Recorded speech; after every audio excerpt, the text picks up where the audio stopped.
আমন্ত্রণ জানিয়ে শুরু করছি আজকের রেসিপি। আজকের রেসিপিতে আপনার সাথে শেয়ার করব বটি শিক কাবাব।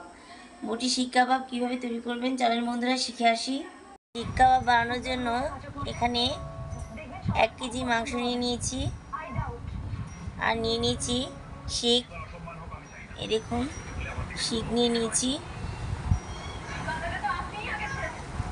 মাংসগুলো ছোটো ছোটো করে পিস করে নিয়েছি।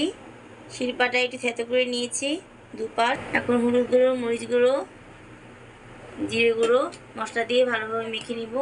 আদা বাটা, রসুন বাটা, ধনে গুঁড়ো। মাংসটাকে এখন মেরিনেট করে রাখবো মাখিয়ে আধা ঘন্টা। পরিমাণ মতো তেল দিয়ে নিয়েছি। এখন মশলাটা ভালোভাবে মাংসের সাথে মেখে নিয়েছি। এখন অপেক্ষা করব। মাংস মেরিনেট করা হয়ে গেছে। এখানে শিক রেখেছি, এখন শিকের ভিতরে ভালোভাবে দিয়ে দিব। একটু একটু করে মাংস শিকের মধ্যে দিয়ে নিচ্ছি। দেখুন সুবিধাতে সামনে থেকে দেখিয়ে দিচ্ছি। 1 পিস করে ভালোভাবে শিকের মধ্যে দিয়ে নেবেন।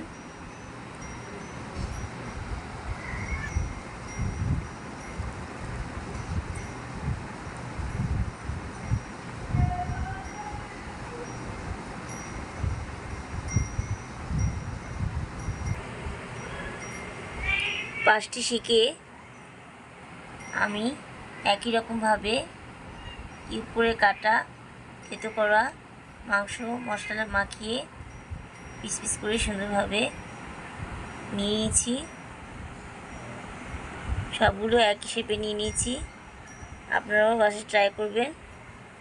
এখন আমি চলে যাব হালকা করে আগুনে পোড়াতে। এই কাবাবটার নাম হচ্ছে বটি শিক কাবাব। বটি শিক কাবাব। এখন হালকা আগুনের তাপে করে নিব। আগুনের তাপে আস্তে আস্তে করে ঘষে নিব। এপিট ওপিট করে আস্তে আস্তে করে করে নিব। বটি শিক কাবাব দিয়ে দিয়েছি।